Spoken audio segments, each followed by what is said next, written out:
Central government పడిపోయింది, central government పడిపోయింది, government పడిపోయింది, సెంట్రల్ గవర్నమెంట్ పడిపోయింది, గవర్నమెంట్ పడిపోయింది.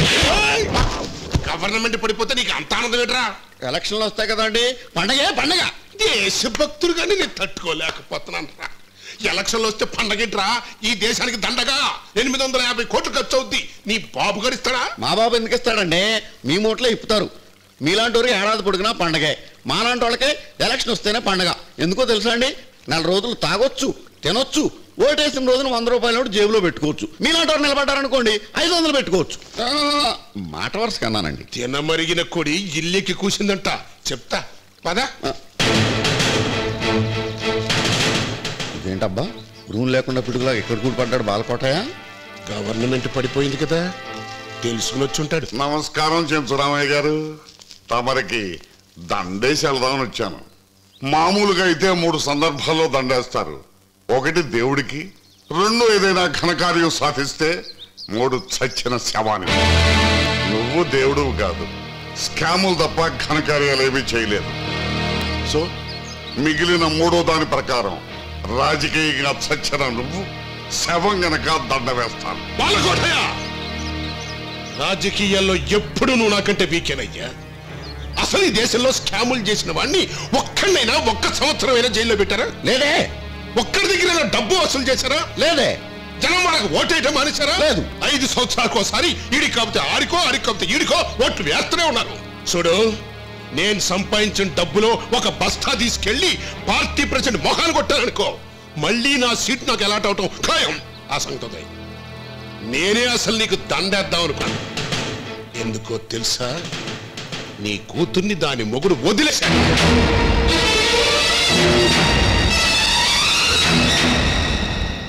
పేదోడికి పిల్లనిచ్చి పెళ్లి చేసి ఆ సింపతి మీద పేదోళ్ళ ఓట్లన్నీ కొట్టేద్దామని పెద్ద ప్లాన్ వేశావు.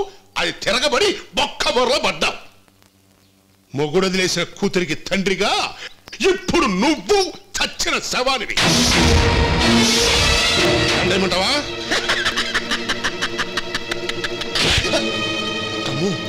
ఊలెట్టు కొడితేనే ఎంత గట్టిగా తగిలింది, చేతులెట్టు కొడితే ఆమోదనం.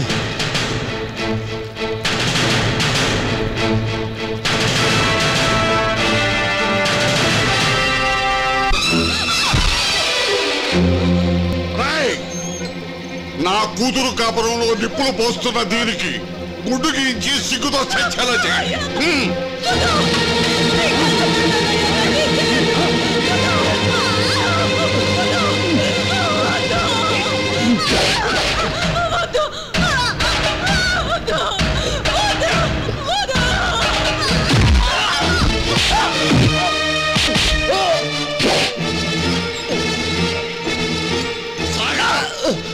అల్లుడు అని వదిలేస్తున్నాను, మర్యాదగా వదిలిపెట్టాడు.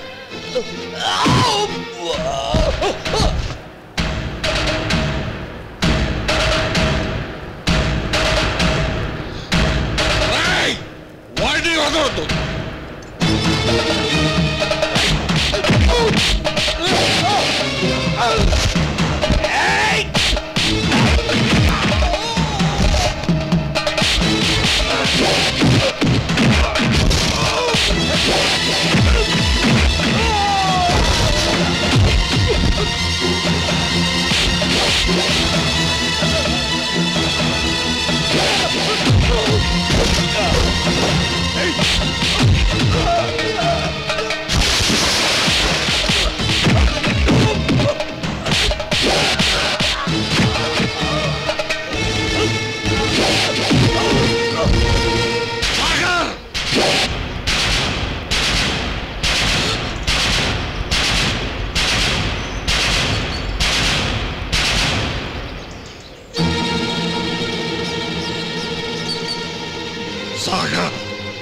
సీతమ్మ కన్నీరు చూసి ఆంజనేయుడు లంకను తగలబెట్టాడు.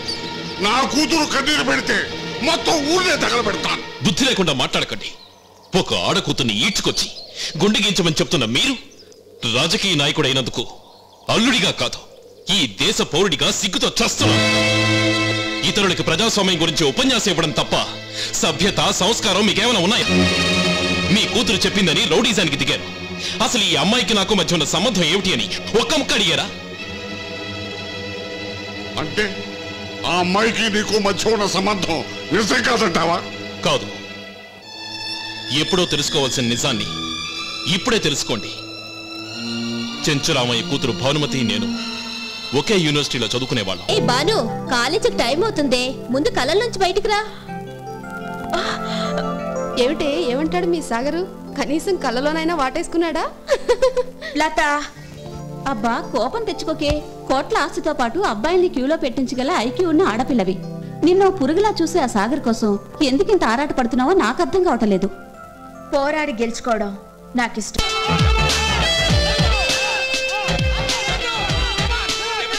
ఎవరు గెలుస్తారు?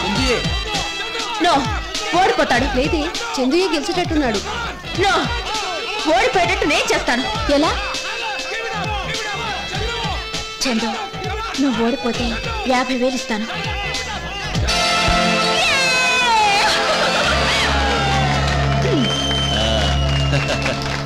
థ్యాంక్స్ మిస్ బాను, 50,000తో సాగర్ని గెలిపించుకున్నావు. సాగర్ గెలవడమే నా లక్ష్యం అయినప్పుడు ఎన్ని లక్షలైనా లెక్క చేయను. నేను గెలిస్తే నీకొచ్చే ప్రయోజనం?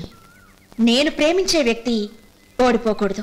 నీది ప్రేమ కాదు భాను, స్టేటస్ ని ప్రదర్శించడం. ఏం చేయను? నాకున్న పెద్ద అస్త్రం నా లక్షల కోట్ల ఆస్తి. ఆ ఆస్తితో నువ్వు కొనుక్కోగలిగేది వస్తువులే కానీ నాలాంటి మనుషుల్ని కాదు. నీది మధ్యతరగతి మనస్తత్వం. సాగర్, మొండిగా ఆర్గ్యూ చేస్తున్నావు గాని ఈ ప్రపంచంలో ప్రతి మనిషి డబ్బు కమ్ముడుపోయేవాడే కాదని నిరూపించగలవా? నిరూపిస్తాను. నీ నమ్మకం తప్పని ఇప్పుడే నిరూపిస్తాను. రియలీ? నిరూపించు. ప్రసాద్ నీకు తెలుసు కదా, ఆ, ఆ పక్కనే ఉన్న రమణిని ప్రేమిస్తున్నాడు. ఇద్దరు పేదవాళ్లే, ఇద్దరికి డబ్బు అవసరం చాలా ఉంది. నీ సిద్ధాంతమే కరెక్ట్ అయితే నీ డబ్బు ఆఫర్ చేసి నిన్ను ప్రేమించట్లేదు రమణి అని ప్రసాద్ చేత ఒక్క మాట చెప్పించు. Just watch the magic power of money. Hello Prasad. Hello. నేను అనుకున్న దానికోసం ఎంత ఖర్చైనా చేస్తానని, ఏదైనా చేయగలనని నీకు తెలుసు కదూ. నీకు 1,00,000 రూపాయలు ఇస్తాను. నేను నిన్ను ప్రేమించడం లేదు రమణి అని ఒక్క మాట చెప్పు. Simple sentence. నేను నిన్ను ప్రేమించడం లేదు రమణి. కమాన్ చెప్పు. 2,00,000 నీకు చాలా అవసరమైన డబ్బు. చెప్పను. ఎందుకు? నేను రమణిని ప్రేమించాను కాబట్టి, ఆ మాట ఈ జన్మకి ఆమెతోనే అనగలను కాబట్టి. డబ్బు కంటే ప్రేమ గొప్పదా? ఎస్, డబ్బు ఖర్చు పెడితే తరిగిపోతుంది, ప్రేమ పంచిన కొద్దీ పెరిగిపోతుంది. మాది విడదీయరాని ప్రేమ బంధం. నువ్వు ఇంకెక్కడికైనా వెళ్ళి ట్రై చేసుకో. కంగ్రాచులేషన్స్ రా ప్రసాద్, మగాడు అనిపించావు. సబాష్.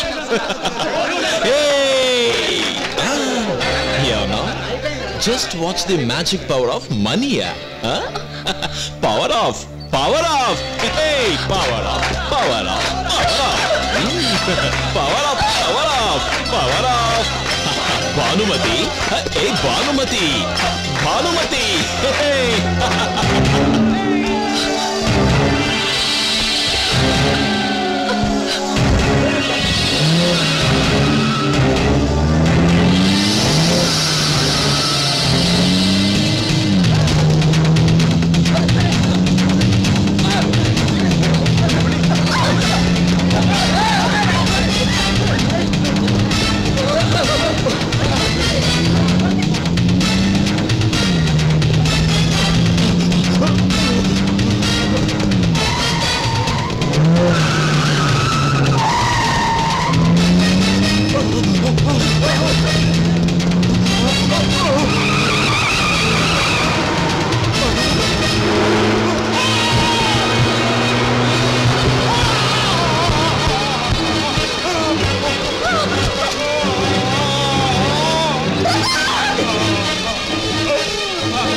ప్రసాద్